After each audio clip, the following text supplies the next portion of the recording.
All right, welcome to Benny and the Squirrel. It is amazingly already the end of January.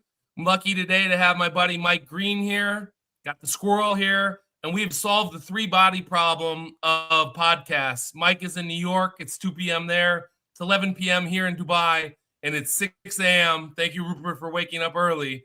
And we are going to bring to you a nice conversation with Mike, talking about inelastic markets and just extending that a little bit. So thank you, Mike. Mike is the chief strategist of Simplify Asset Management, and somebody once called him the Cassandra of passive management. Not me, but I've heard that's been said.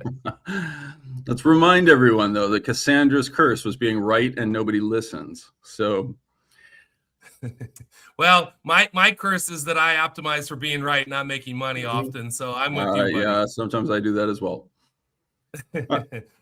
All right, let's start here.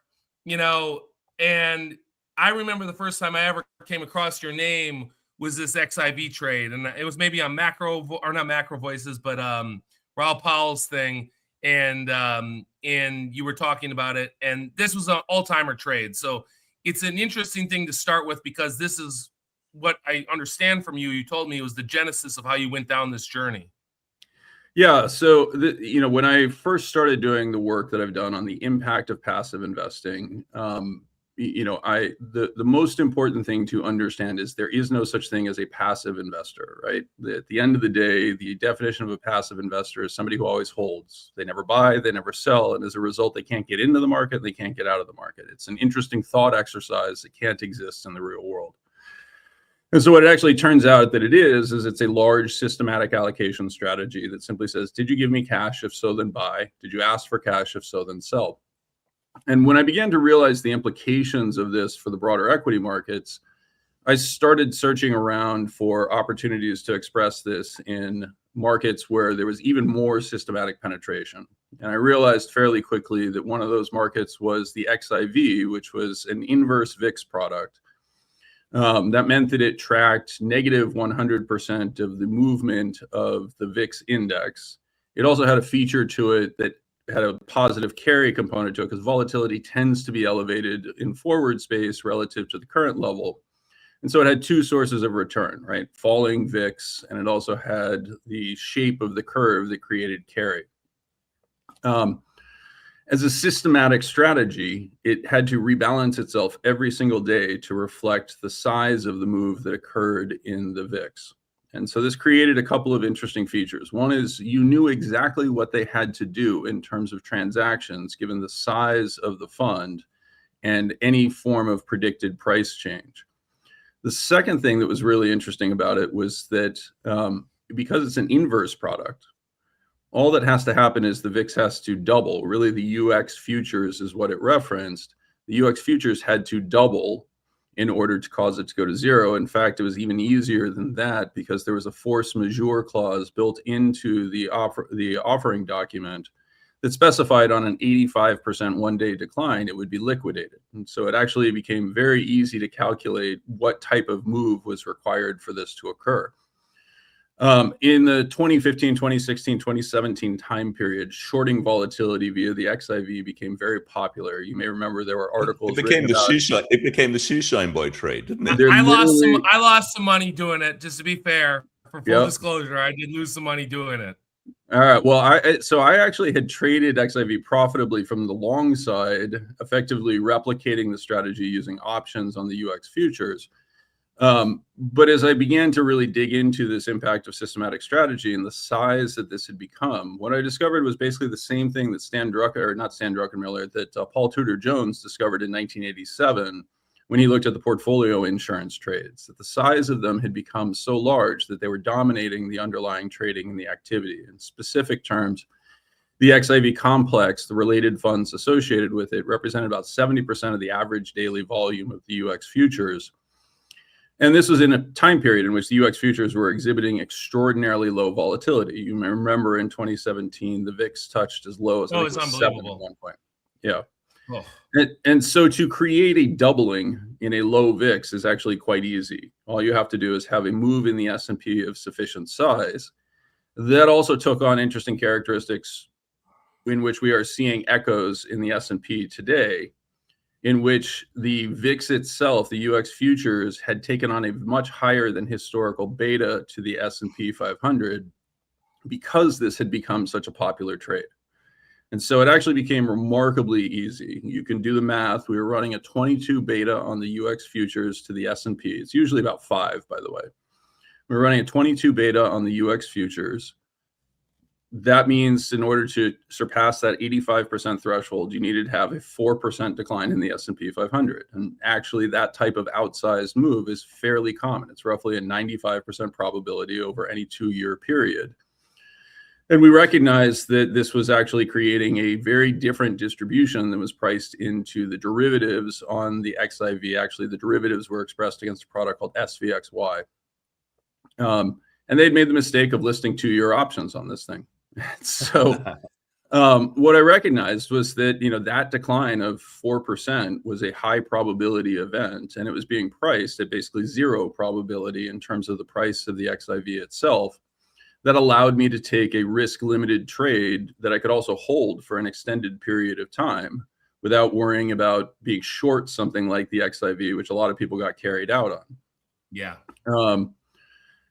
And it was really that simple. Now, the reason you heard about it and the reason it became famous is also a good lesson on Wall Street. One, I had presented the trade in May of 2017 at a derivatives conference in Las Vegas. And unbeknownst to me, when I was giving the presentation, the founder of the product was in the audience. And he and I had a very nice discussion, I think the word is. You had an Eisman moment.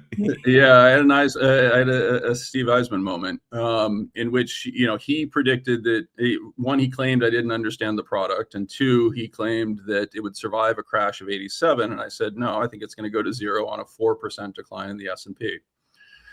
On February 5th, 2018, the S&P declined 3.9% and the product went to 0. And we had about a $250 million position on against it that ended up paying out very nicely. And that's the story of the trade. That's fantastic. And the best part about it is that, as you know, Mike, I have a short vol or a long vol fund. The carry can be a disaster, right? We both own high yield CDS, you and I. And it's not been very fun. It was fun in Q1 last year. It has not been fun for a while here. No, and it's been very, very painful. Yeah, exactly. And so when you can find carry neutral or maybe even carry positive, which is kind of a unicorn of long vol, that is amazing. So talk about then how it proceeded into you going down this path of becoming the Cassandra of passive. Well, what was interesting about it, and this is kind of a warning, another warning for people, right? The work on passive actually preceded the trade. And so the theory behind it was what informed the structure of the trade, the recognition that these types of events could occur, and the mechanics here were very simple.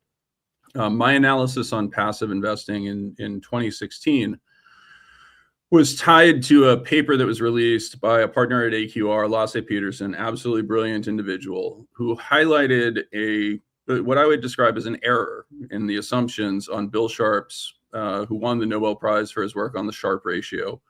Bill Sharpe's 1991 paper, The Arithmetic of Active Management, which really is kind of the tool and thought process that was used to really promulgate the growth of passive investing. It's the source of all the words that you hear, all the phrases that you hear, that ultimately passive and active have to be the same in aggregate because they both have to own the market in aggregate. And therefore, the only difference between the aggregate performance of active managers and passive managers is going to be the fees.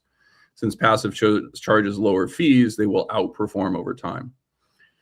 Lasse pointed out something really important in that paper, which is that Sharpe had articulated the definition of a passive investor as somebody who never trades. Right? You can never get in and you can never get out. Well, that's obviously stupid. But Lasse focused on a particular aspect of that. He highlighted that during index reconstitution, when there was an index rebalancing action, that would force trading on the part of passive investors. And that then opened them up to being active investors. They would become active during that time period because their portfolio had to change.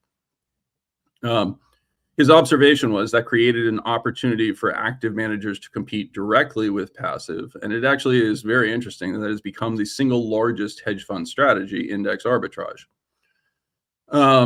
So he really provided the thought process behind that. My observation was very different, but I think actually much more powerful after reading Lassay's paper, which is that there's two ways that portfolios change. One is the index reconstitution, and the second is actions by clients that increase or decrease the cash balance in the fund. That also requires trading. And since those inflows and outflows occur on a continuous basis, it means these strategies can never be passive. They're always active. And once you recognize that, then you start devolving what the algorithm actually is. It really is as simple as, did you give me cash? If so, then buy. Did you ask for cash? If so, then sell. And once you have that algorithm, you can start to model the implications of an investor with that algorithm growing in size in a market. That's where the insight ultimately came, that at a certain size, you effectively almost guarantee a terminal event with these types of strategies. We know that systematic strategies can become crowded. And in the case of the XIV, it was the market that effectively had exceeded the threshold that I had identified for passive to really matter. So it was our first implementation of it. Now, there's also the gambler's curse of don't win first, right? You want to lose money on your first trades on this so that you actually think more deeply about it or decide not to do it. Having had that very successful trade, it turned into, an element of notoriety around these insights that, in some ways locked me into becoming the Cassandra of passive investing. And in many ways, I got to be honest with you, if you had told me a decade ago that I would be still talking about passive and still be considered kind of the world's leading, Cassandra on the topic, I probably would have run screaming from the room. It's, 10 years is a long time to spend on your life on anything, to say the least. Yeah. Particularly for guys like us that tend to, like to hunt things and then move on to the next prey. Yeah. So that was the core insight, right? That this was effectively a systematic algorithm. And then I began the process of basically saying, how would this impact the market? And what I did was I built agent-based models. I surveyed active managers to derive their reaction functions and programmed agents with the active manager functions, and then introduced this passive manager strategy of, if you give me cash, then buy. If you ask for cash, then sell, and effectively simulated the market on a run forward basis. Mike, let me stop you for a second. When you say I'm going to take cash out, though, how do you know when people are going to take cash out? You don't. How do you, that's actually so that's the really interesting part about it, right? Is that when it becomes large enough, like something like the XIV, and it is a derivative event, you can actually understand what is the impact of an underlying market. In the case of the VIX itself is a derivative of the S&P implied volatility. And so the focus actually became on the relationship between the S&P and the VIX. One of my other insights tied to this analysis was that around 2017, we crossed about a 25 to 30% threshold in terms of passive share, in which my model suggested that volatility should actually become an increasing function in markets, something that has largely been borne out. We really haven't seen a return to those levels of realized or implied volatility since. But that was one of my forecasts, that we were effectively shifting into a rising volatility regime. It ended up being right, and that obviously facilitated the trade as well. And so, the interesting thing that I've realized since then, and this literally is a breakthrough that you're aware of, Ben, that has come through in just the last couple of months. I candidly give some credit to being in St. Bart's with you and forcing me to think about some of this stuff. It is that the unique feature of the XIV was that it was a single security. And so single security behaves in an extraordinarily predictable way. But the S&P 500 is composed of 500 securities, 503 to be precise. As a result, most of the interesting action actually happens initially within the index. It's effectively a concentration formula, because what you are saying is every dollar that comes in rewards the stocks that have already gone up. You're buying more of them the next day with the inflow because they have appreciated. That drives concentration in the index. And it effectively means that the largest stocks in the index, not quite the largest stocks, but basically the largest stocks in the index, become the centerpiece of where this activity is actually happening. I had predicted the consolidation part and had used that from an investment framework, but the actual really understanding the mechanics of exactly how every individual stock was being affected is something that eluded me until literally about 4 months ago. So we had some incredible breakthroughs. We're now at a point where we can effectively derive the actual impact of passive on markets, how much it's inflating valuations, how much it's causing individual stocks to rise, et cetera. This is the paper that you read, the price weight feedback loop. The math is really straightforward, right? Stock price increases more than the market average. That means its weight increases in the index. The next dollar that comes in buys even more of that stock, forcing it to move higher than the index, driving the concentration. And the equation for this is very straightforward. It's actually been long known. It's used in any sort of block trading analysis of market impact. It's the equation on the right that's unfortunately which is sorry about the slide. I don't know what happened there. It's not that big of a deal. What it's showing you is the impact of an order size Q is approximated by the standard deviation of the stock. We typically will use a 200-day trailing moving average of that standard deviation times the square root of the size of that order in dollar terms versus the dollar value of trading activity. And so you can immediately see why the calculus became very clear that you would have a very large impact in something like the XIV on a large trade, because it had become effectively the market itself. It was 70% of the daily trading volume. That math tells you that you're going to have a large impact if a sizable trade tries to go through, which is exactly what occurs when you have a 4% decline in the S&P and the UX futures move violently. A $2.5 billion fund has to rebalance and try to push a ton of material money through a very small hole. That breaks markets. And it's really that simple. This W times 1 minus W is basically, at 0.5, you kind of max out at that 0.25. And it's just kind of math, honestly. I mean, I remember you sent me your paper in the spring or the fall. And I know you're doing a new paper with Harry. And once you kind of run the math and then you do your own, and you're like, hey, it's the math, right? And then it's just the math. Yeah, right. It's just the math, and then there's amplifiers, right? There's nonlinear amplifiers, buybacks. I wanted to talk about one of those amplifiers, which is the dispersion trade, right? Yeah. Where you, I think this is the sort of, if you like, the nitro that's being poured on top of this effect, because you have got just such enormous growth in the positions being taken, and just to clarify, everyone, this is traders that are long single stock vol against short positions in index level vol, and concentrated in the S&P 500. And if you like, they're pushing in exactly the same direction as this passive effect. Yeah, that's exactly right. So if you think about what the dispersion trade is basically replicating the volatility of the index in the most cost-efficient manner possible. Effectively, you short the index volatility and then you buy single stock volatility. When you have a highly concentrated or an increasingly concentrated index like the S&P 500, and again, think about that market impact formula, the orders that are coming through for a stock like Microsoft or NVIDIA. Microsoft is a great example today for all the excitement around gold. I would say a $4 trillion market cap company lose 11% today. Just very quickly, I need people to simply because Meta was going in the opposite direction. Right. Basically, the power had to go in one way or the other. Oh, absolutely. The trade I put on yesterday of long gold and short Microsoft paid off brilliantly this morning. No, I'm joking about that. That's not true. Hindsight capital.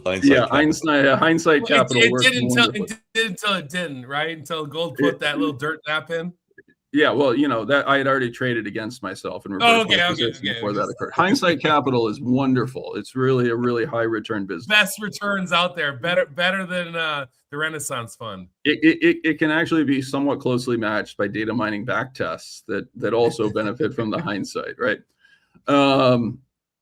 Anyway, the long and short of it is that when you see a company like Microsoft fall by $400 billion in market cap, you have to ask yourself seriously, how much trading volume actually happened, right? I mean, the decline happened before the market even opened. We know that we're talking millions of dollars, not billions of dollars of flow in order to generate that type of a change. And so, people don't understand how illiquid and inelastic markets have become. And one of the reasons for that is because of the phenomenon of passive investors. They always hold, right? Microsoft announces bad earnings. Was Vanguard on the call and anticipating good earnings for their holdings of Microsoft? No, they don't care. And so when passive strategy, like given the updates, no, not that I'm aware of, at least, right? I'm sure that there is an analyst somewhere in the active strategies at Vanguard who is like, oh yeah, I nailed this Microsoft call. But the reality is that 95% of the assets at Vanguard and other institutions that are passively managed literally don't care, right? So they're not going to change their position. That effectively, when you have passive strategies running roughly 50% of the market capitalization of Microsoft, it means that you effectively have a very low float stock. So you end up with incredible responsiveness to relatively small changes in order size, which is what inelasticity ultimately means. To Benny's point that he was highlighting in terms of that 50% weight, like this is crazily enough where these theories ultimately lead, that you will eventually see the US market, if we continue down this path, with a single stock somewhere north of 50%. And that's going to happen far faster than you can imagine if these theories continue to play out. Like, it feels insane to highlight this, but that is really the implications that come from it. And it is what's driving that dispersion trade. So basically you can replicate the S&P volatility with roughly 10 stocks at this point. The vast majority of the volatility is going to be captured by those. And that's a very unhealthy situation, right? Like, I mean, we're in a situation where you have such concentration, and there's the gamification from what we're talking about, dispersion trade. I mean, like, let's be honest. I remember being short Tesla in 2020, and all these assholes were sitting there long just on the S&P inclusion trade, right? Yeah. Yep. Yeah. I mean, Lululemon topped out S&P inclusion, right? I can go down the list. There's a lot of these things. S&P inclusion, Carvana, which, I don't want to get into Carvana, but let's just say I agree with the 20% down move that it took yesterday. And but it doesn't matter, right? Because the fundamental stuff that we were taught, which is what should matter, and probably over the long enough time scale will matter, in the short run, when you have enough rope to run money for somebody, it doesn't matter, more or less. Yeah, I think there's an element of that. And I also think people also need to remember, the famous Keynesian adage that the markets can remain solvent or remain irrational far longer than you can remain solvent, right? The index inclusion part, we referred to this earlier when we were talking about Lasse Peterson's work and the impact that had. Many academics or many practitioners will point, particularly if you work at S&P or Vanguard, they'll point to a diminishing S&P inclusion effect, right? That is absolutely untrue. It's just that the hedge funds are arbiting it out in advance. They've decided to aggressively use statistical techniques to basically identify what stocks are likely to be included in the S&P. And they recognize that they can bid them up to absurd levels. And if, like Tesla, you can bid it up to the point that upon inclusion, Vanguard and BlackRock and other index replication strategies have to buy an ungodly number of shares, you basically get you have a get out of jail free card for any form of speculation that you want to engage in, right? You are rewarded for being as irrational as you can possibly be. Yeah. Yeah. And, I as I told you, and you guys know, I started my career at Fidelity, which at the time was the biggest asset manager in the world. And I remember the closet indexers. There was guys who would just closet index and they'd keep their job, right? Because if you closet index, often you beat the index, like you would just, by not taking bets, you could keep your job. And, at Fidelity, $5-10 million a year, going to all the conferences, there was I'm not going to say any names, but I remember a number of guys who did that. So there's a whole active part of the world that's doing that to amplify as well, I think. Yeah, it's I can actually show you a chart very quickly. Let me share my screen here. This is actually from Paul Hubner, who, along with Valentin Haddad, wrote a paper called "How Competitive is the Stock Market," which is part of a growing body of research that is really now coming out afterwards and validating a lot of my stuff. But this actually captures exactly the phenomenon that you're referring to. This is looking at the active manager database. You can see our communication here on the right. This is looking at the active manager database. These are the managers that are still classified as active. And what we're looking at here is their elasticity. In other words, their sensitivity to changes in supply and demand in terms of their impact on price. Excuse me. And in the active manager community, traditionally, we would run somewhere between 75 and 80% elastic.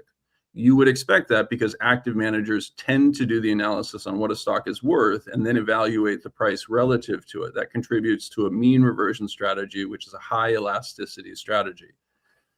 Ben, what you're hitting on is basically post-2008, and really it was post-2007's adoption. It was post-2007's adoption of the Pension Protection Act and the designation of passive strategies as the qualified default investment alternative in 401ks. Yeah. That meant that firms like Fidelity and others were forced to go increasingly passive in order to compete for the retirement assets. And so you can see that their elasticity has fallen as of 2020. This has continued to decline, and declining actually at an accelerating rate now. Had literally fallen by 50%.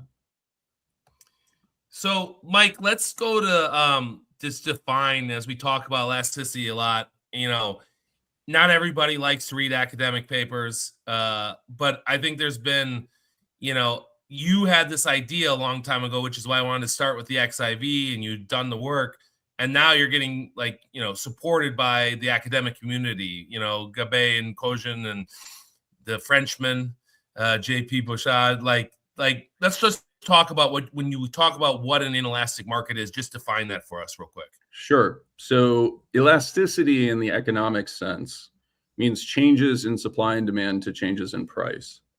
This is simply inverting that. It's basically saying how much does price change in response to changes in supply and demand. A highly elastic market is what had always been presumed to be the case.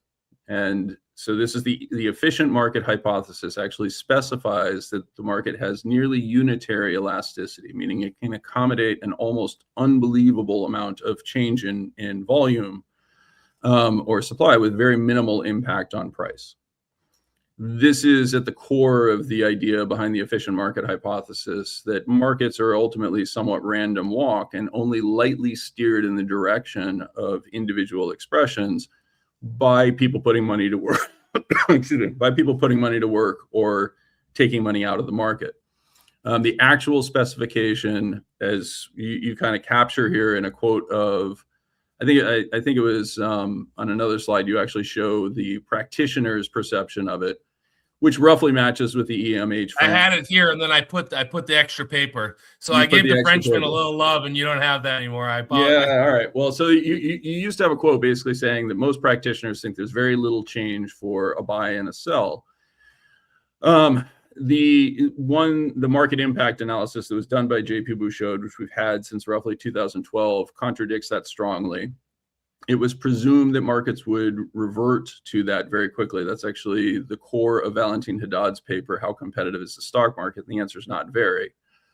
But in standard EMH models, if I put $1 into the market, because by definition it requires somebody to sell $1 to me, or, to buy that $1 from me in exchange for shares, it should have very little impact on the market. Theoretically, it's only supposed to have about a penny increase in market capitalization, roughly the bid-ask spread, right? You execute the trade at the ask. As a result, the price goes up by a penny. Therefore, you had very little impact on aggregate market capitalization for your contribution of $1. It actually turns out that markets are surprisingly inelastic, as it says on the right-hand side. So one of the benefits of growing computational capability through computers is the ability to do higher level mathematics around this. Gabay and Kojin use something called instrumented variables to effectively isolate the impact of that $1 in and $1 out. And they came to the conclusion that over the period of 1999 to 2019, using an average over that time period, it was between $5 and $8 of market impact on an individual security. In the equity market, right? In the equity market. We're talking about the equity markets. So just to very quickly parameterize that, right? That means that the EMH is misspecified 800 to 1, using an average from 1999 to 2019. Now, my work also suggests that inelasticity is growing. That has been backed up by the work of Valentin Haddad, the professor we've mentioned repeatedly, who's at UCLA. And what we are actually seeing is trending, declining elasticity in the market that is only partially offset by more aggressive trading from active managers, for the very simple reason that Ben already articulated. It's really dangerous to do, right? You're basically stepping in front of a steamroller. And so the right thing to do is actually hitch a ride on the steamroller and start to mimic the passive strategies, which then further reduces the elasticity of the market by lowering the elasticity of the active participants, as I just showed. And so that actually is kind of sitting at the core of this. What we have is a market in which we had assumed under a theoretical framework that markets could absorb almost unlimited amounts of passive investing. And what we unfortunately have discovered, and has now been backed up by the academic research, is just that that's just not true, right? This wouldn't be a huge deal if it weren't for the fact that the US government, the Australian government, to the squirrel's credit, and a growing... I'm not taking that. What's that? I'm not taking any credit for their decisions in the super complex.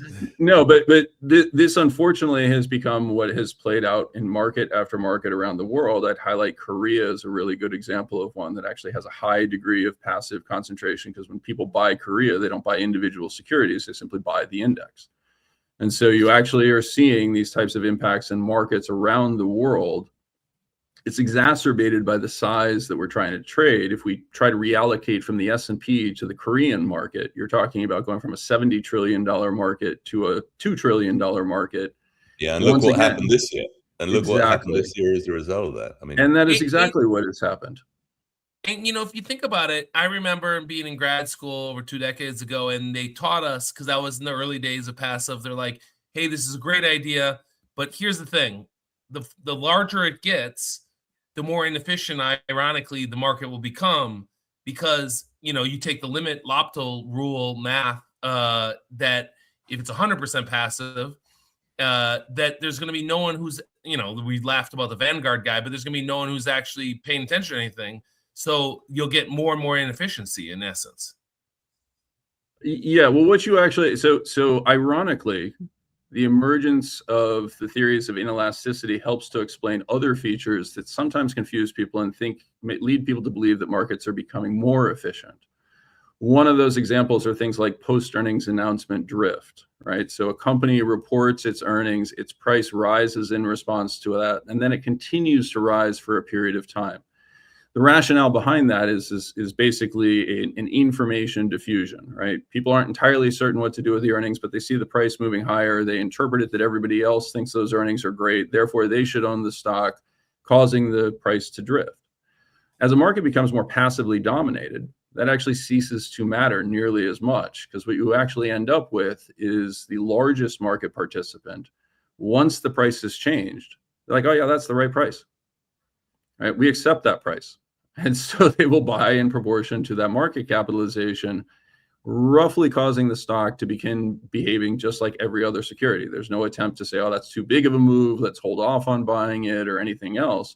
They simply follow through in it, and it basically causes an extraordinary move to occur, followed by the stock behaving very much like the stock market.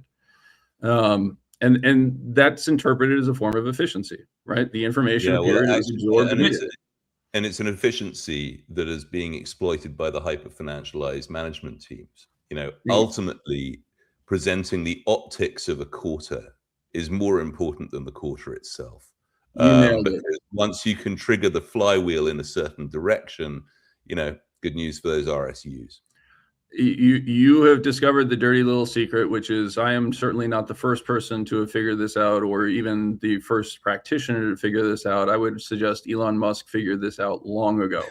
And it has gotten bold enough at this point that in 2023, I think it was 2024, it might have been, time flies as you get old, a board member at Palantir was dumb enough to go onto Twitter and announce that they announced that they were switching their listing to the NASDAQ so they could capture the sweet flows of the NASDAQ, of the QQQs, right? And you're just sitting there like going, oh my God, Like, dude, you just admitted to stock price manipulation. Like, what's wrong with you? It's kind of like when Trump, I was down in Medellin with our friend George Gammon over the New Year, and the Squirrel and I have been long the Schlumberger on the Venezuela thesis, right? And they didn't even beat around the bush. They're just like, we got to get the oil flowing. We're at this point now where that's what's happening. It's no different, right? Yep. Yeah, no, it really is, unfortunately. And so that is one of the phenomenon that Rupert correctly highlighted, is that we increasingly see management teams who are like, you know what, it really doesn't matter if we tell the truth. All right, we can massage this 7 different ways from Sunday. After we've announced it, somebody's going to come out with a report that says, oh, we disagree, we think these are low quality earnings, et cetera. The active manager community is too small for it to really matter. Well, too late. Right, it's too late, yeah. The price impact is created by the optical beat on an adjusted EBITDA basis, or some kind of BS around RPOs or whatever. Yep. Right, and that's all you need. You just need that nudge over the cliff in a certain direction. Yeah, and it's typically released into a market that is closed. That market then trades in the after hours. Right, the international only fundamental guys will trade, right? Actually, what's interesting about it is it'll typically be released, and then you will actually see passive investors from around the world say, "Okay, that's the new right price." Right. So, if you can get the price to move exactly as Rupert is highlighting, like, you're going to end up in a situation where you cause permanent shifts, and this is again part of Valentin Haddad's work. And the reality is that it is death to short sellers. Right. Because I can attest to that. I can attest to trying to trade after earnings and be like, this is bullshit. And you're just done. And those years you were talking about, 15, 16, 17, were my least favorite years of my career by far. And so it's interesting. There's a sort of muscle memory about, this initial move has to be faded. Yep. Right. Which has just got to be completely erased from your MO. Do not fade initial moves, because that's probably got 90% of the future predictability, right? Because of this effect. Yeah, no, I honestly think that is absolutely correct. And to Benny's point, in our connecting at an event, like, in all seriousness, one of the side roles that I've taken on in the last decade is being a therapist to short sellers. The scene from Good Will Hunting where Robin Williams says to Matt Damon, it's not your fault, son, it's not your fault. It's like, I have had to use that line with so many friends who are short sellers over the past decade. Just like, guys, first look at who owns this thing. Like, the most important, and they're like, well, no, it's all Vanguard. They don't know what they have no impact. It's passive. I'm like, oh, you have no idea what you're in for. That goes back to why I came to you and I was like, let's talk about the inelastic market hypothesis, because I'm on a chat with a bunch of my grad school buddies, and we were all indoctrinated because we were still before these times of, hey, what's the narrative, what's the story, what are they going to earn? And I know you have a slide somewhere that shows mean reversion. That's how we think, right? And we've moved from this mean reversion world to positive autocorrelation, and you need to know, we'll talk about silver in a little bit, but like, it could be silver, it could be Palantir, it could be Bitcoin. It doesn't matter, they rotate what the market is, but it just keeps going. And then if your natural inclination is, this is bullshit, which eventually the Christmas tree of death usually comes through, but you might be out of your seat or out of your client's money or out of your own money well before you get to the other side of the Christmas tree. Yeah, the market remained irrational longer than you could remain solvent. Actually, let me share that slide, because that is actually a really good slide since we're doing some of this in detail. So this was the proprietary research that I'd mentioned around the behavior of active managers. I went out and I surveyed investors, and I asked the question, you're a portfolio manager with 5% cash in your portfolio. That is not going to be a constraint, either too much or too little. In an active portfolio, typically it's fallen significantly as more and more active managers have to mimic passive strategies. But the question was, you receive a new inflow or outflow. What is the likelihood that you're going to deploy funds or sell securities to meet the redemption given some type of valuation? I surveyed roughly 450 asset managers. The question, the responses that came back were totally unsurprising, right? So your marginal propensity to sell rises as valuation rises. your marginal propensity to buy falls as valuations rise. That's totally unsurprising. Those are standard downward sloping demand curves. The intersection of the two is actually what's really interesting, because it hits at 50-50 at exactly the market's historical average. And if you build an agent-based model based on these inputs, and then you feed it cash or you take cash away, simulating economic cycles, what you get is a mean reverting market. And that's why we're all fucked, because that's the natural way of things, essentially.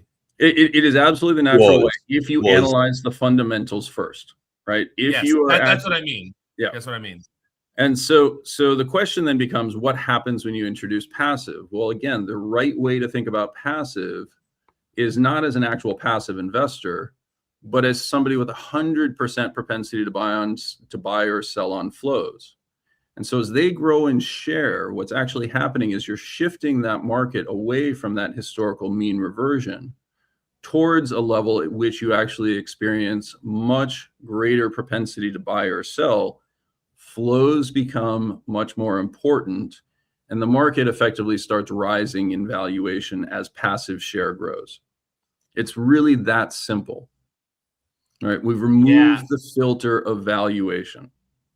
So I'm going to put this slide up because I know you're writing a book, buddy, and I know we all like AI, so I fed this into the Notebook LM, and this is a shout out. It gave a summary of your whole spiel here in like 1 minute. By the way, all of us who grew up making slides, that job's over. Yeah, it's pretty incredible. This I was really impressed with this, actually. But you can have it. I'll send it to you. Well, it's also funny though, because you can see that AI doesn't fully understand what it's doing. So money is coming in, and then automatic selling somehow shows up here. But it's the order is really what you should be thinking of in terms of that component. It is just a super simple algorithm. And if you play this through, it has some really significant impacts. One is the dangerous consequences on the right. As passive gains share, the market becomes more inelastic. That dollar flow rises from 5 to 8. I currently estimate that it's around 20, as you correctly capture here. That price weight spiral drives concentration as the largest stocks attract more demand. Their volume doesn't necessarily increase in a proportional manner. In fact, one thing that requires you to be a deep practitioner to understand is that the process of market making, the profitability of putting capital up to making markets and stocks, is a byproduct of the width of the bid-ask spread and the volume that is traded. The largest stocks have very low bid-ask spreads, and their volume roughly scales with about the square root of their market capitalizations. So it doesn't grow proportionally. That means that the vast majority of market making operations in the largest stocks are actually kind of just loss leaders. They really don't want to put that much capital up against them. And more importantly, they're interested in market making of derivatives on those products, which are trading in a totally different manner as well. So when you end up with those contributions, you end up with exactly what we see: a market that becomes increasingly concentrated, increasingly volatile at an aggregate level. The individual securities and the largest components of it become a larger and larger fraction of the actual price movement in the index, and the rest of the components. This is actually very important that you're hitting here on the correlations. This is showing the correlation between the S&P 100, which is the largest stocks, the S&P 500, and an equal weighted index of the same things. And you can see here the last time the dispersion trade actually was really popular was in the dot-com cycle, when you could do very similar things. You could effectively replicate index volatility by buying the most volatile stocks like Microsoft, Cisco, et cetera, the technology stocks. That gave rise to the dispersion trade that disappeared in 2003. The reason it disappeared was because we changed the structure of indices from market cap weighted to float adjusted. That meant that low float stocks no longer had a disproportionate impact from passive flows. I actually call .com so passive small caps, 1.0. or not all the small caps, but like IPOs maybe, or so actually, so it's worth explaining why I call the .com cycle passive 1.0. In the early 1990s, Vanguard and other index providers, as they grew to roughly 2% of the market, began to experience an individual problem called tracking error. As they would try to put money to work buying the smaller stocks in the index, they would cause their prices to diverge from what the index printed. That meant that their performance was diverging from the index. Yeah. They went to Wall Street and they said, hey, what can we do about this? Wall Street said, well, why are you buying every individual stock? Why don't you just buy futures? And like, well, we can't do that because futures require a margin account, and a margin account requires leverage, and leverage is not permitted under our offering documents in the 40 Act. And the street said, well, that's kind of silly. Why don't you just lobby the SEC to get an exception? Because you're really not trying to speculate. You're just trying to deliver the lowest cost, best access to the markets. And the SEC looked at it and blessed it and said, this is great. Of course, you're allowed to do this, right? You uniquely, by the way. That's how it works, right? We don't let people speculate, but we're gonna let you do this, right? That actually really kicked off the growth of the futures business in the 1990s. Ben, you're a little bit too young. Rupert, you're probably roughly my age, and so you may remember, like, the futures markets were largely a backwater after '87. There was no real use of them. People were not aggressively trading them. And then over the course of the 1990s, they exploded in volume. Of course, nobody really asked why. But the answer was ultimately that the indices were using them for replication of the index as on the initial inflow, and then slowly moving into the individual stocks once they had the position, effectively exchanging the future for the individual positions. If you're going to replicate the index, you've now turned that problem into a street-wide arbitrage issue. And so maintaining the relationship became the responsibility of basically everybody on Wall Street. And because the indices at the time were market cap weighted, that meant that they were trying to buy in proportion to all of the shares that existed, whether they were held by Bill Gates or whether they were held by a mutual fund. Bill Gates was unwilling to sell his shares to you. As a result, that meant you were trying to buy twice as many shares of Microsoft as we're actually trading. And of course, that has a very large market impact. We exceeded that market impact metric relative to the dollar trading volume because we were trying to buy twice as much as actually existed in free float. In 2003, they changed the rules. They changed it to float adjusted weighting. And when they did that, they destroyed that mismatch between the liquidity of insider ownership stocks and broadly, high free float stocks. That killed the dispersion trade for almost 2 decades. Would you argue then, here, let me put this up. Would you argue that was why small caps had their nice run in the post.com? Because you look, this is the Russell divided by the SPY. Or SPX. I think that was more. There's a factor element to that as well, right? It was more of a. There wasn't that many factor flows back then. Well, but the one factor that did exist was actually the size factor and the value factors that had been identified by dimensional Chicago boys. I remember grad school. Yeah, for sure. That's right. Right. Now that is in and of itself another systematic algorithmic strategy that attempts to replicate what they think active managers are doing. Right, and biases you towards a particular outcome. What very few people realize about a systematic value strategy is it's actually a short vol trade. The reason it's a short vol trade is you have agreed in advance how you are going to behave if your stocks behave in a certain way. Yeah. Right. You are long stocks that by definition you are willing to sell if they rise above the threshold at which they switch from a small cap index to a large cap index. You've agreed in advance you're going to buy stocks that fall below that threshold. That means you are short call options on all the stocks that you own, and you are short put options on all the stocks you don't own. Which is just an absolutely terrible strategy. So it actually makes sense why value guys only know pain, to be honest. There is an element of it, but I also want to emphasize, like, this led any number of value guys, somewhat myself included, down the wrong thread, which is this idea that, well, small cap value outperforms, right? And so portfolios used to allocate there would be a factor allocation and say, okay, we want to have a 10% allocation to small cap value because small cap value outperforms over time. Ken French and Eugene Fama told us so, right? What I actually think happened to cause this reversal is people stopped. We used to allocate basically to managers on a 3-year time horizon. And if their performance was good, we would let their portfolios accumulate relative to the rest of our portfolio. And if their performance was bad, we would, basically give them time to see their strategy prove out, because we didn't want to make short-term decisions. And so what happened over that 97 to 2000 time period was basically the technology fund managers' allocations grew exponentially. And the small value managers really didn't grow very much at all, because they weren't receiving this flow tied to the indices. That's, again, why I call .com passive 1.0. Somewhere around, if you think about the math of why it broke in March of 2000, the answer is pretty straightforward. Investment committees get together in January and discuss how they're going to reallocate their portfolios. And I literally felt this and lived this. I was a small cap value manager sitting at my Bloomberg when the NASDAQ cracked. The thing that people don't realize is the NASDAQ cracked and the Russell 2000 value soared. Soared. What was actually happening was people were reducing their allocation to technology stocks and buying small cap, no different than what we just saw in this most recent blip. Right. So when we go back to that, I'm in, again, back to my grad school chat, and the guy, 13 days of Russell outperformance. And, I guess it outperformed today.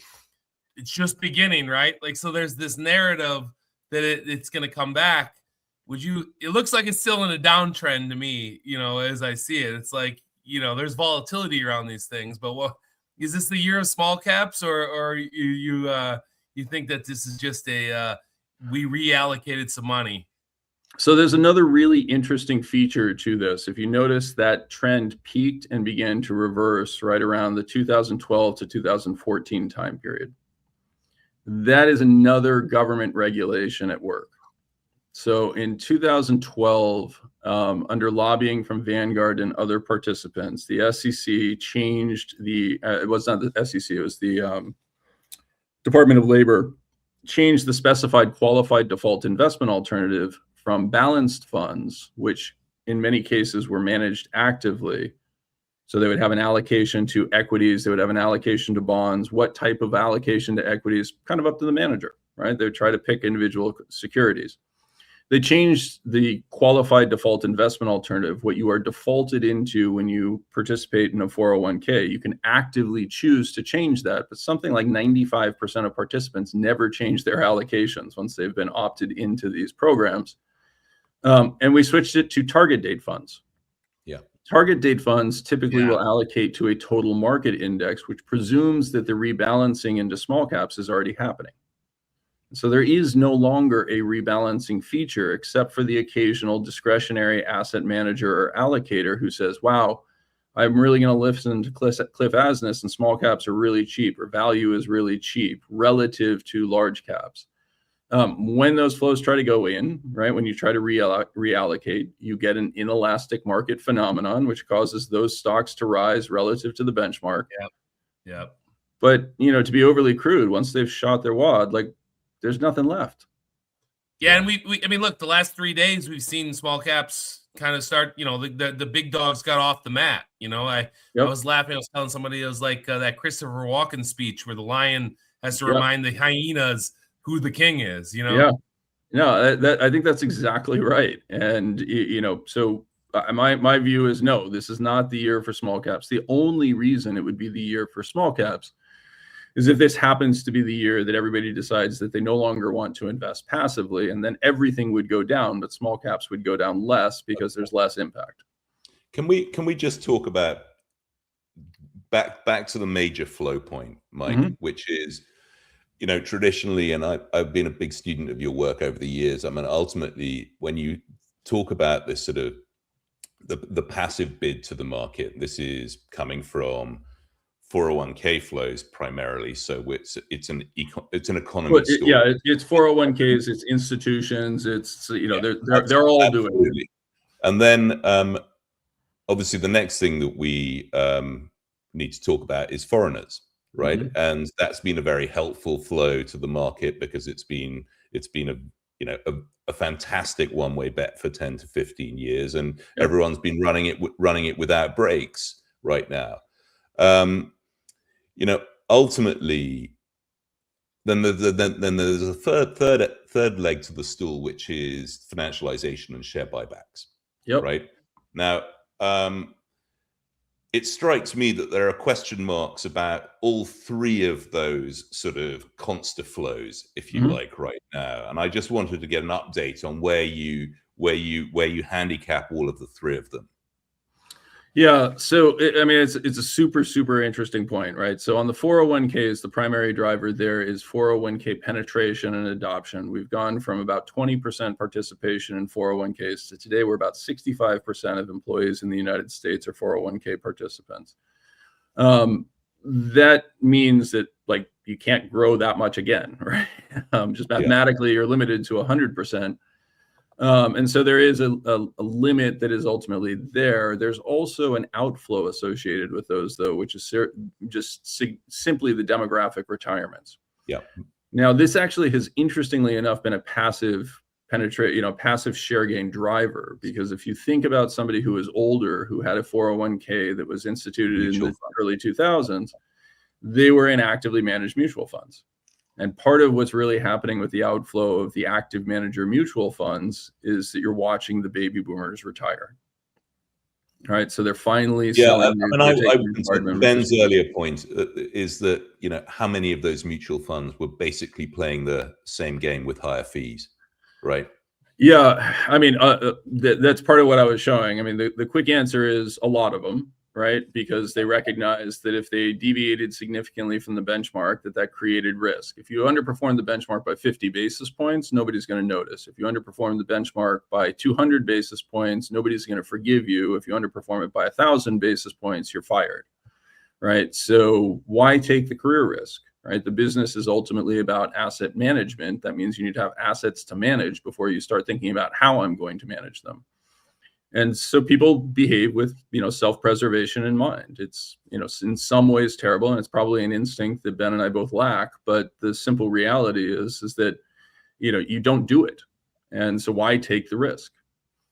But as those baby boomers retire and start taking distributions, they're firing the active managers, and the new employees are all buying passive. So the net impact is net redemptions from active managers, positive contributions to passive investors. That means that there is literally a negative loading factor, right? If you think about it in physics terms, we use this term loading factor to describe a force that is being applied to something. The force that is being applied to the strategies of active managers is negative, right? So mean reversion is actually getting a negative signal, a negative coefficient attached to it right now. The signal attached to the passive strategies is mean expansion, that continued exponential rise. And so that is getting a positive loading factor. This is why, for many market practitioners, it's felt like the Costanza market, referring to the famous episode where George Costanza says, you know what, I get everything wrong. What if I just do the opposite of what I think I'm supposed to do? And it turns out everything goes great in his life, to the point that like he can't even handle it, right? That really is what is going on in markets.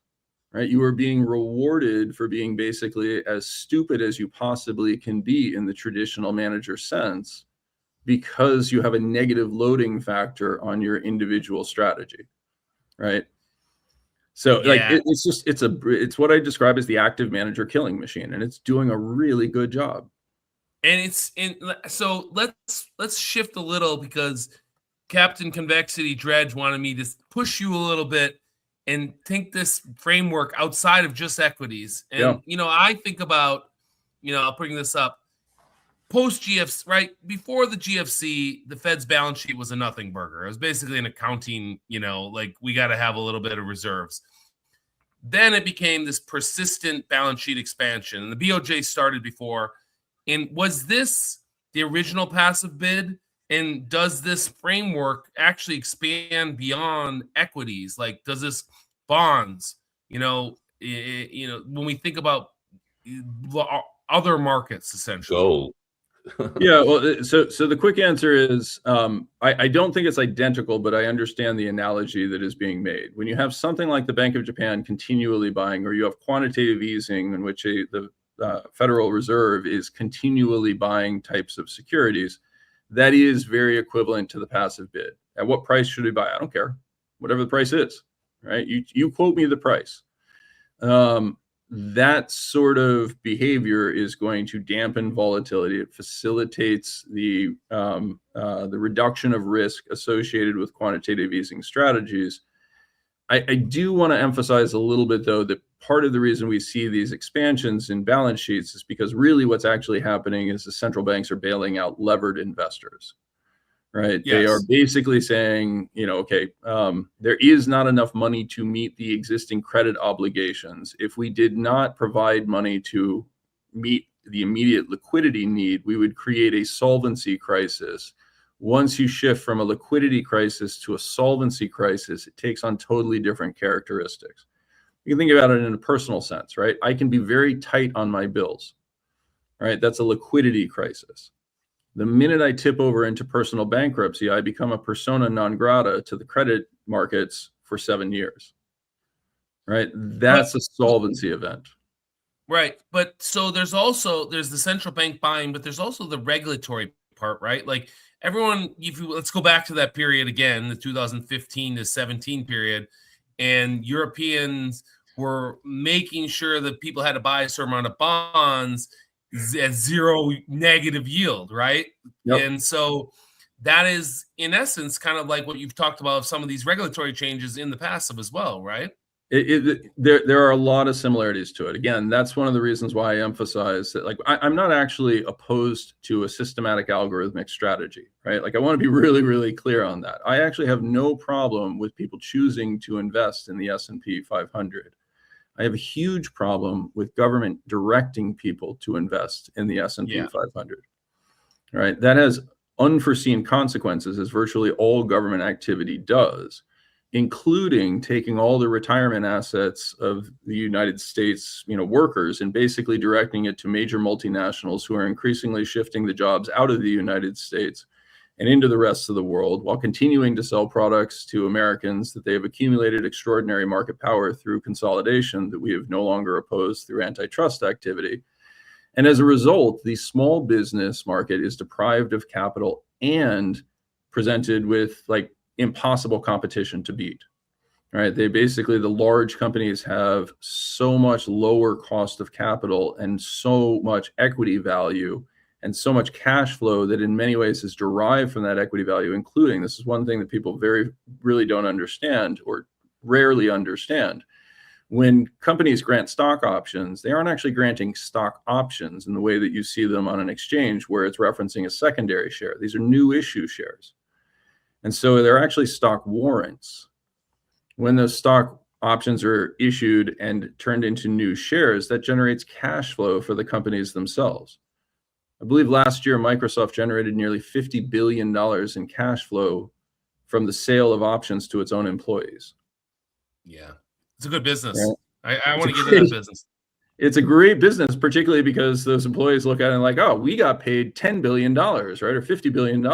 And the reality is you also gave a ton of cash to the company that they then use to purchase back shares in the open market, which is just another form of stock price manipulation in an inelastic market framework. Right. And so let's get back to that buyback point. It was only about sort of 5 or 10 years before you or I started working that 10b5 didn't exist, and they were illegal, right? Yeah, no, I mean, this is one of the unfortunate byproducts. We have lost much of the wisdom of our elders, right? Many of the reforms that were introduced in the 1930s established markets that could remain relatively stable. We made tons of mistakes around them, but the simple reality was markets were a useful utility for companies trying to raise capital, et cetera. We just lost sight of that, right? We basically think that markets, we entered into a regime. You mentioned the Chicago boys, Benny. Milton Friedmans of the world basically told us that markets are the most perfect creations, that they are born, fully formed from the forehead of Zeus. And we just need to leave them alone and everything will be perfect, right? That's nonsense. We actually knew this. There's an economist, Carl Polanyi, who actually had the direct line. A society that outsources its policy to the market is a society that's doomed to failure. That's absolutely right. And so let's talk real quick, because it's topical, about the other side of the Christmas tree. And we maybe saw a little bit of that, right? With $300 million ticket taking JGB yields up 20 to 30 basis points, depending on what part of the curve you're on. Is this a red flag warning, for what could happen in the equity markets? Or yeah, I mean, this shows yields, right? If you were to flip this into bond price, it would be more akin to the equity market. Bloomberg didn't have the continuous; they only have each bond, so this was the easier chart. But yes, yeah, but that is actually the point that I would emphasize, that this shows yields, and so if you just flip it on its head, you'll effectively get the bond price component to it. And yes, that's really what it unfortunately looks like. I mean, the math here is really simple, and you nailed it, right? I mean, again, a $250 million order, almost $300 million order, was able to move a market that is, trillions and trillions and trillions of dollars in size by a very sizable amount. And I think that's the point that we're trying to get across in this pod. And now we can talk about gold, because gold is the biggest asset in the world, right? And I went to sleep here in Dubai, and it was 5,100. I woke up and I was talking to Dredge. He's like, "You realize gold's at 5,600?" I was like, "Wait, what the hell?" Like 10% move in gold is 3.5 trillion. It's like a whole apple, and then it drops 9% in one day. I mean, this is kind of what you're talking about, right? Because the amount of gold that's in the market to buy is a shadow of that 35, 38, 40 trillion, whatever, how many ounces we want to say is above ground. Yeah, so I would actually argue there's multiple factors that are now playing through in the gold market. One is absolutely the effect of inelastic markets, right? The simple reality is the liquidity in gold is nowhere near as high as its market capitalization would represent. This is a market that is still somewhat disjointed. You have the COMEX trading, you've got trading in foreign markets, et cetera. Those all have to be normalized to maintain prices. A significant amount of trading activity is simply around the arbitrage across different markets. And so when a net order flow comes in that is ultimately of the sort of sizes that we're beginning to see in the gold market, it can cause prices to move significantly. That then introduces an additional feature, which is called the short gamma position in options. The popularity of the gold trade, particularly in the United States, has been in option form. We've actually seen an explosion in the option trading activity around gold. If you as a broker are selling a gold option, it is very different than selling the underlying, right? I buy gold, I sell you gold. It's the same thing. I don't care what it is. But if I buy a January 2027 300 strike option against GLD, or a 6,000 strike on gold, that is a very low priced option, but it still needs to be hedged. So if the markets are behaving as they are, and I go buy that deep out of the money option, the market maker buys the underlying, pushing the price a little bit higher. That raises the delta, the underlying equivalent position of the option, which forces the market maker to buy more gold in order to offset their newly increased short delta position. And it contributes to these types of moves. And we've seen it in silver. Like, let's just go to the next slide. And you're seeing it because that's why I put the volatility with the price. I mean, we're at, COVID level vols in silver. This has to be one of the great gamma squeezes, short squeezes of all time, right? I absolutely think that is exactly what is going on in silver right now. And so, again, at $120, silver is expensive. That's a lot of money for many people to write a single ticket on, particularly if you want to buy multiple shares. An at the money 1 month call option on silver right now is roughly $12. Oh, I can get 10 times as much for the same price, right? Now, if you happen to get momentum correct, that option is suddenly going to go from 50 delta to 75 delta to 100 delta, which means that the market maker is going to be forced to buy that position and chase it as well. And when you see these types of spikes, what you are really seeing is basically people being tapped on the shoulder and told, I don't care if you're going to lose money. You're out of the market. Yeah, you're out of the market. Risk covered. Complete inelasticity, like as inelastic as it gets. Right. And that's how you see spikes like this, essentially. Right. If you think in economic terms, or let's combine economics and biblical. The most inelastic trade of all time was Jacob selling soup to his stew to his starving brother in exchange for his birthright. Right? Does anyone exchange their birthright for stew under normal circumstances? No. But if you're starving, you might. Right? That's inelasticity in action. Yeah. And so anyway, let me get you one more thing. They're going to change the rules, aren't they? They're going to change the rules. That is one of the other things that they end up doing, right? Is that they will change the rules. They'll change margin requirements. That in turn requires people to put additional capital in to maintain their existing position. That raises the propensity to sell the position to reduce the required cash inflow. If you are a heavily margined player right now, you're feeling pretty happy about your P&L, but you may not have cash to meet that margin requirement. Yeah. The only way you can meet the cash to meet the margin requirement is by selling your position. That causes the price to begin to collapse. Which is why often you see margins rise, and that's the end, which is why this has been a historic move, because we've seen numerous margin hikes that have not stopped this move. So, I think this is definitely one for the history books.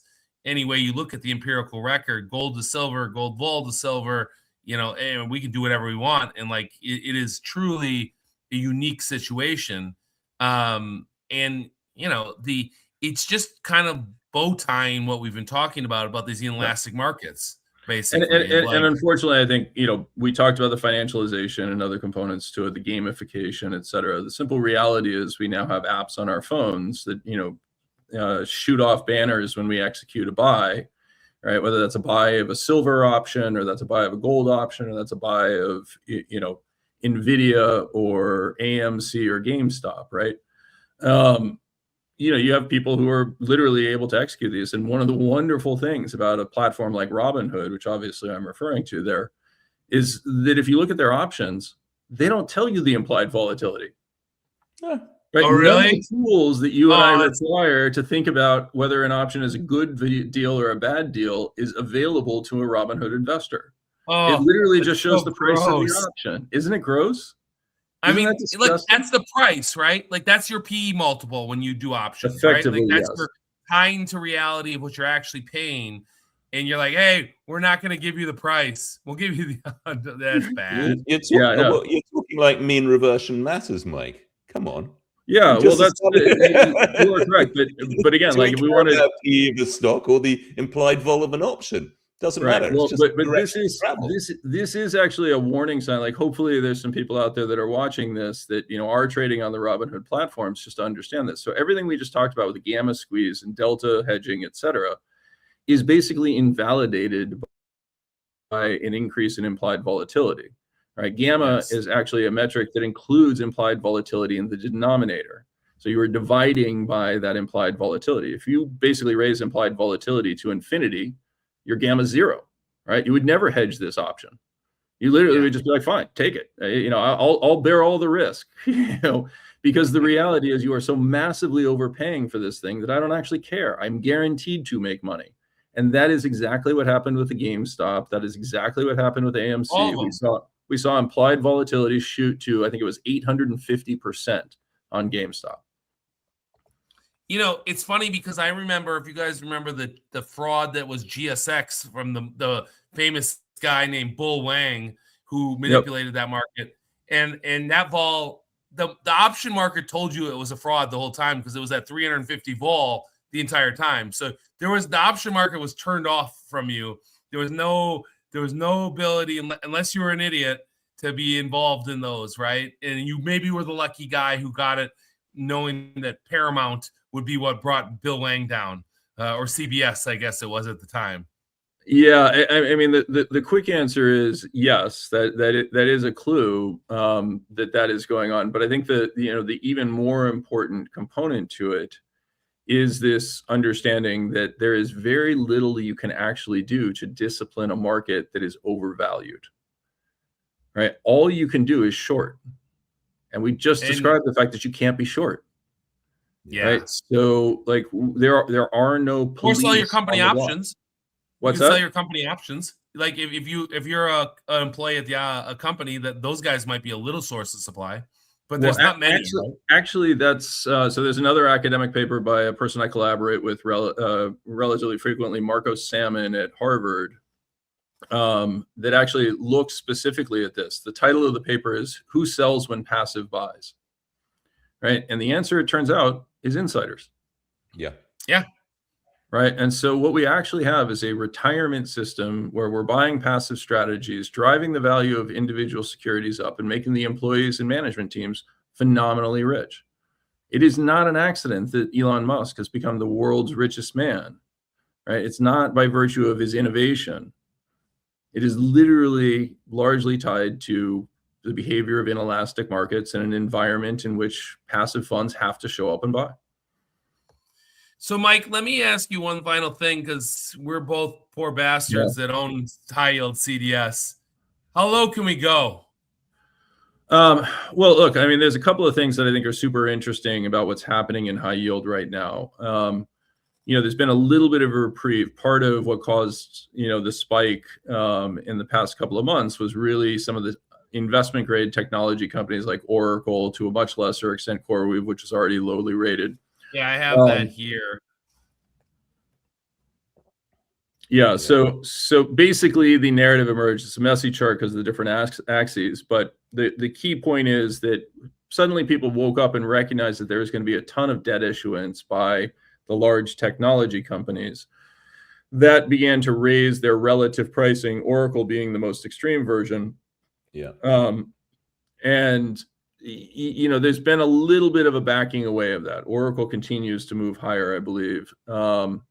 Yeah, CoreWeave got a nice $2 billion from NVIDIA the other day, and Meta's kind of hung in there. But in general, I think that's actually exactly what I'm talking about. So just very quickly, Oracle is investment grade. CoreWeave is high yield. It's under investment grade, right? And so you actually end up in a situation where the high yield market was negatively affected by that inflow of $2 billion from NVIDIA, which caused spreads to compress in the high yield market. There's a couple of things that I think are super important or interesting that are going on in the high yield space. One is this deterioration of credit of many of the investment grade components. If we find out that CoreWeave is a real problem or that Oracle is really in distress, the size of their debt loads, these investment grade companies, the investment grade market is so big compared to the high yield market. It's not even it really is. The high yield is the pimple on the elephant's ass. So what ends up happening, and this is what it really occurred that kicked off the early stages of the GFC in 2005, was when you have downgrades of investment grade companies into the high yield universe, it creates an extraordinary increase in supply. And the high yield managers then have to basically sell their existing securities to buy the new issue, the newly downgraded investment grade paper. And that causes spreads to widen out. So this is something I'm watching very, very carefully. I think this is ultimately going to be one of the catalysts in the high yield market. The other thing, though, that is happening in high yield, and I think you know this very, very well, is because interest rates remain relatively high. It's gotten a little bit better because spreads have compressed and the Fed has cut rates, but they still remain very historically high. And most high yield companies simply can't afford these levels of rates. And so issuance has actually been very, very low. And high yield has what I refer to as high endogenous liquidity, meaning it self-generates its own liquidity. My high yield fund has endogenous liquidity of about 25%, meaning every year I receive back about 25% of the capital I've invested through a combination of coupon payments and maturities. That means that I am constantly searching for new paper to buy. Well, if there is no new paper to buy, what do I have to buy? The secondary paper. What does that do? It drives the market tighter. Yeah. Is it being driven by my deep analysis of the underlying characteristics of the companies, or is it being driven by my need to put capital to work? It's being driven by my need to put capital to work. And so, you tend to see this type of event play out with distinct regularity in high yield. I'll actually share with you. This is not going to be exactly the right chart, but it'll be illustrative because I don't want to fire up my Bloomberg and deteriorate. This is a slide I share with my investors on high yield. And it is my model of credit markets. Unfortunately, the colors are not great. This is my public relations firm at Simplify using our standard colors, which includes two browns on top of each other. But so just very quickly here is the high yield market itself in terms of its spreads. You can see these movements. Yeah. This is my model of credit spreads. You can see how closely they track over time. And they've diverged fantastically over the past few years. Like, I actually think credit spreads should be closer to about 600 basis points right now. So do I. So do I. And I would love for that to happen as fast as possible. Okay, can we just pause there? In terms of, I mean, I think there are a number of arguments, and part of the reason is this paper that's being created upstairs. But I mean, I think that there is a point at which, you know, in a classic credit spread, high yield credit spread event, you target almost 1,000 over, momentarily, right? But I think we need to really reframe what that blowout looks like, because well, we've already seen from 2020 that there will be a central bank intervention if we get that credit spread blowout. So where is, you know, if you're thinking where the convex move that you would look to capture in your CDS trade, where are you in your mental model saying, yeah, I'm done, I actually possibly even need to flip long at that point? So the quick answer is that's actually exactly why I have this credit spread model, because it gives me a sense of value. I reduce my hedging against credit spread widening as we exceed fair value levels. There is a hat tip to the deteriorating impact on it means that companies can't refinance. I think you guys know this. The high yield strategy that I run, I have a credit hedge that I have developed myself using some of the insights that I have on the impact of flows and market behaviors. I am long a basket of equities that are what I refer to as quality. My definition of quality is a company that never needs to tap capital markets. I'm short a basket of junk companies, which are companies that continually tap capital markets. I match them on a sector basis, a size basis. I match them to the sector exposures of the high yield market, so there's no idiosyncratic technology exposure, for example. And if you think about what I've done by going long short those, I've effectively isolated the factor, can you access the credit markets? Right. And so that hedge works really well over time. I would just highlight a couple of things. So right again, I think it's around 650. This blue line here doesn't play into my credit models. This is actual realized bankruptcies. Realized bankruptcies are running above the levels from 2001, right? Does that include LMEs? Does that include LMEs? I mean, or are you in terms of liability? Help me understand what you mean by LMEs. So when a bond gets extended and pretended, you know, all of the nonsense that's going on. So that's excluding liability management exercises. It's an extraordinary number.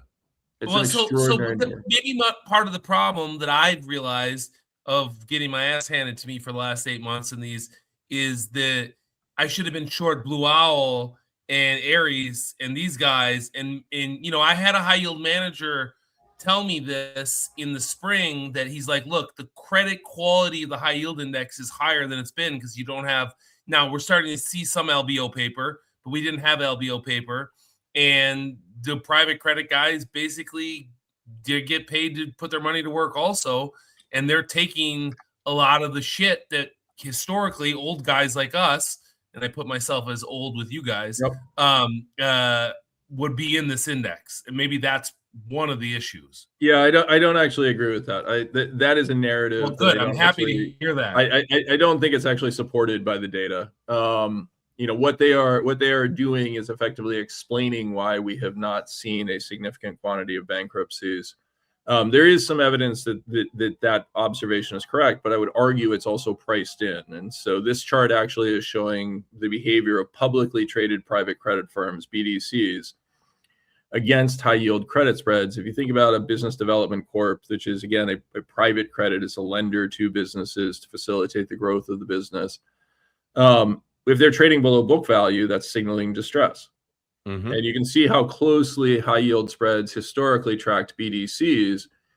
This narrative of higher quality high yield began to emerge during this time period. I just want to emphasize that, like, the BDCs largely continue to trade at book. The spreads tighten far tighter than they otherwise have been historically in high yield. This is the high yield spread in the dark brown. Yeah. But anytime there's actually an event, they converge, and they converge downward. Yeah. And so, again, like, I hate to point to the obvious, Ben, but here's our 650 to 800. Look, I think it's the right trade. There's no, I'm in it. Like in 9 figures worth. Like I'm with you. It's a painful day-to-day experience lately. Is all I'm saying. Nope, it is very painful. Your partner at Simplify, Harley Bassman, the other convexity maven, has been talking about, potentially dipping his toe in the water on the long side with some of the high quality BDCs. For me, that's rare blood. I think I would need to be at a very different stage of the cycle. I was wondering if that's something you'd locked horns on as a debate. No, so again, like, the spread between BDCs and high yield is large enough that I can't really argue with him, right? The simple reality is that if it were not my job to be a high yield manager, I'd probably say, you should go check out some of these BDCs. It seems pretty badly priced in.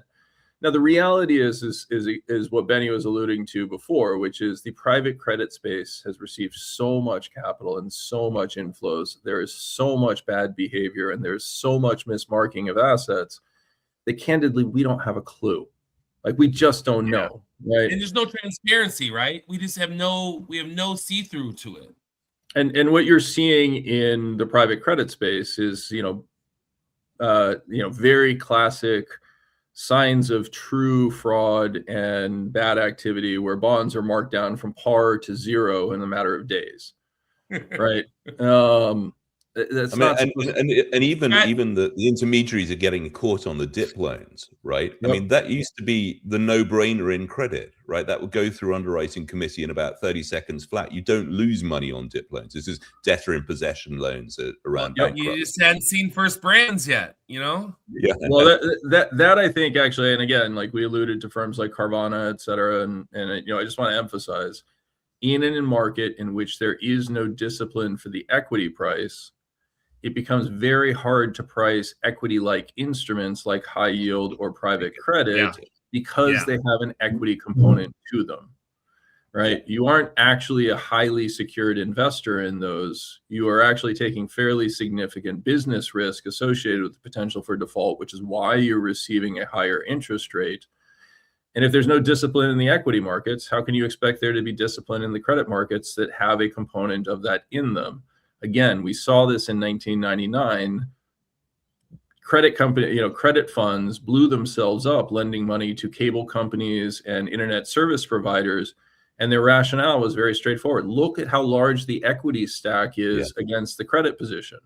They can always sell equity to bail us out, right? And the more extreme versions of that are things like converts, in which there's an explicit arbitrage component to it. But we have absolutely seen all of those flavors return to the market again, and the behaviors associated with it.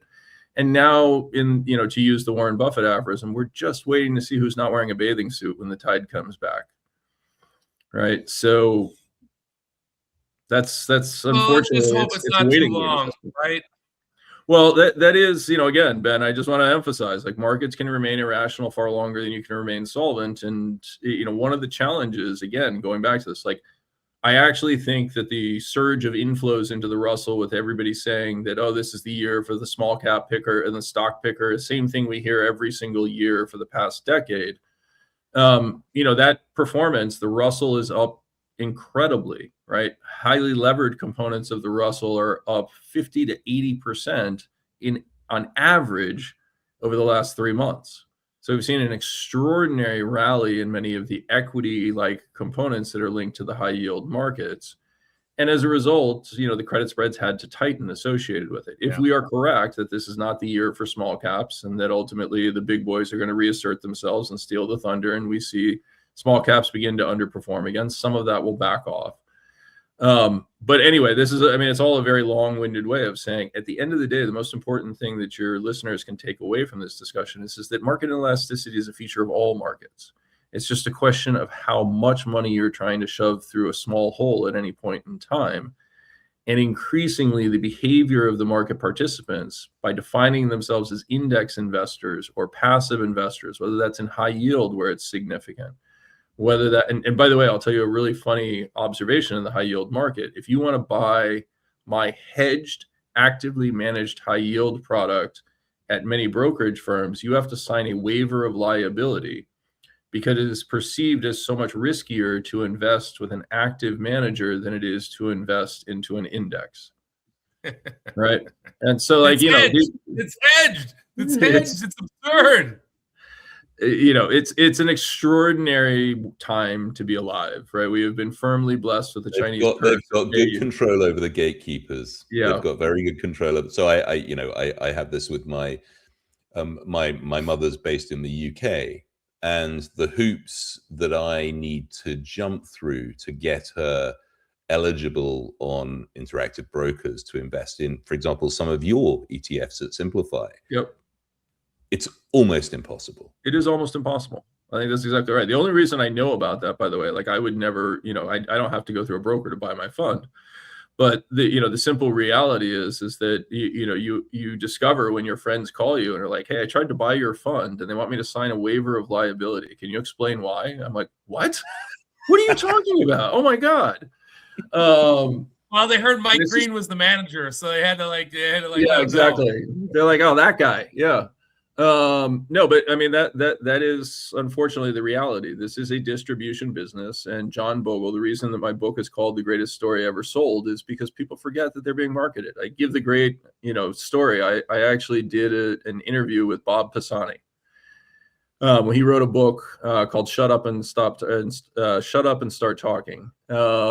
And in that book, he has this entire paragraph devoted to a hagiography of John Bogle and how unbelievably wonderful he was as a man, and how he educated Bob so well, and all this sort of stuff.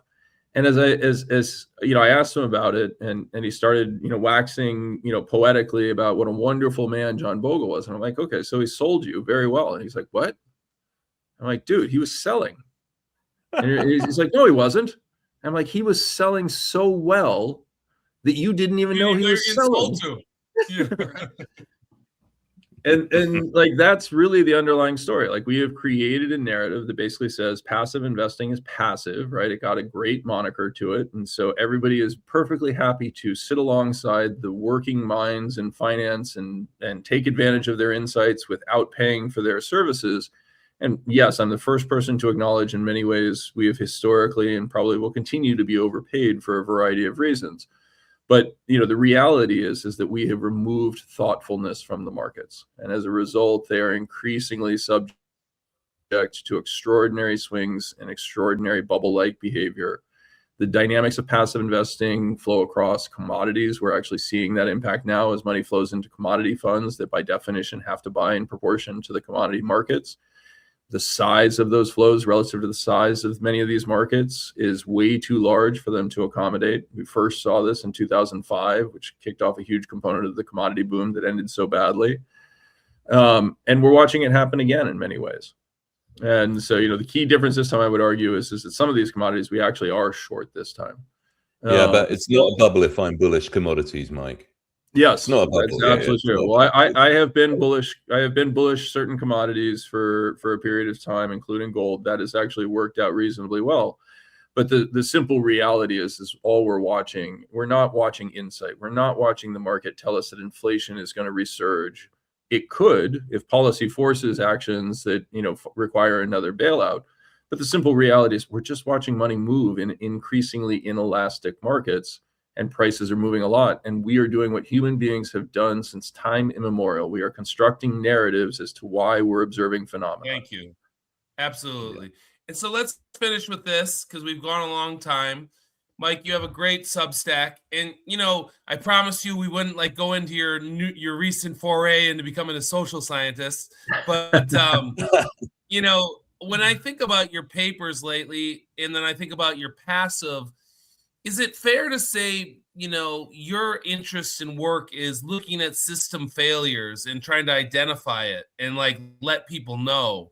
maybe not, if you can make money, great. I've talked to you about some of the ways, and the XIV trade is a great example, but is that kind of, and what is it that motivates you, to write about these things, whether it's the poverty line, or it's, we're trying to jam too much electricity in the grid, or it's, hey, passive management isn't as great as a story as Bogle sold you. Yeah. It's interesting. So I started writing, around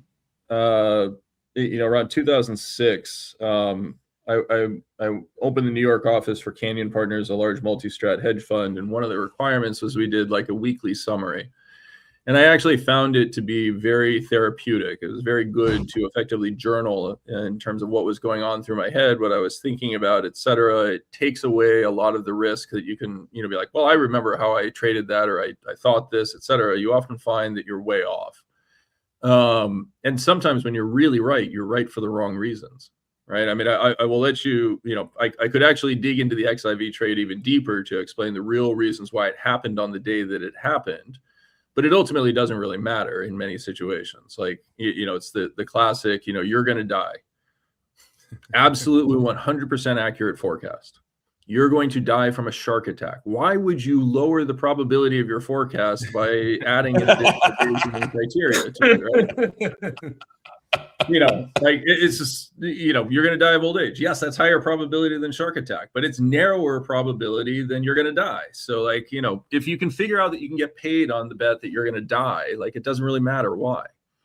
And so I think that's a lot of it, is basically trying to keep my mental house in order and allow me to explore things that I may not necessarily be putting on in the market at that point in time, but I do want to think more deeply about it.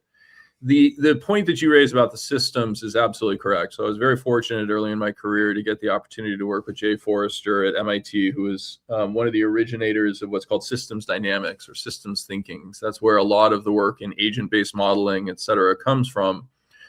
And I generally operate under a framework that's referred to as POSIWID, right? The purpose of a system is what it does, not what they say it does, but what it does. And so that actually forces you to basically look at systems and say, okay, what's the output that's coming from it? What's the design of the system that's leading to that output? Is that aligned with the intention of the system? What are the implications of misalignment in this? And that tends to inform the way that I think about things and try to explore concepts in financial market opportunities. And it also crosses over into areas like social science. Yeah, it's what it tends to upset what David Dredge would call the high priests of Sharpland. Yeah, I mean, look, I actually, no surprise, I have regular conversations with people who strongly disagree with me. Yesterday, I had lunch with an individual who's a billionaire, very successful, incredibly bright individual, right? But I was having a discussion with him about some of my theories and work on passive. He's like, yeah, but you're ignoring, you want to wave a red flag in front of me, by the way. Tell me you don't understand, or you're ignoring, right? That's not a good combination with me. But he's like, you're ignoring that, there is actually the potential that the fundamentals are being improved by the innovation, and that's raising the value of these stocks. And I'm like, okay, how would that innovation raise the value of the stock? He's like, well, the earnings could go up. I'm like, okay, fine. The earnings go up. How does the increase in earnings raise the value of the stock? He's like, well, the earnings go up, so the stock goes up. I'm like, no, that's not how it works. The earnings go up, therefore somebody becomes more motivated to buy or less motivated to sell, and that causes that imbalance in flows causes the price to change. You can't change price by, releasing higher earnings unless people are incentivized to trade on that information. Right. And exactly as we were talking about earlier, it's even better if you can incentivize people to trade on the information, force it to go in a particular direction, and then have a magical partner called passive who basically decides, yeah, that's the new right price. Wind at your back, baby. Wind at your back. Exactly. Absolutely. Mike, I think we're at the 90-minute plus mark now. Oh, there we go. Okay. See, I can talk forever. All right, guys, this was absolutely fantastic. Ben's getting more tired. You're getting more awake, and I'm getting increasingly. You're in the middle. You're in the middle of us. Yeah, I'm lucky, Pierre.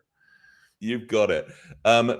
Listen, we didn't even cover half the material we wanted to get to. We've got to get you back at some stage, Mike. I want to talk about. I really wanted to talk about machine food versus human food. I'm actually writing about human food this weekend, and I'm,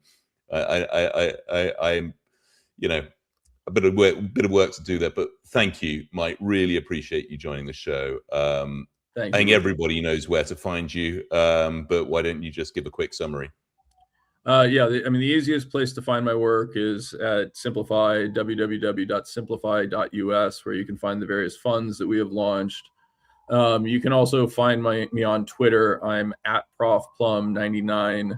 Confusingly, my avatar is even more bold than I am becoming, but is Vicini from The Princess Bride, which just very quickly to orient people as a constant reminder that the world's smartest man dies in a battle of wits because he doesn't understand the game he's actually playing.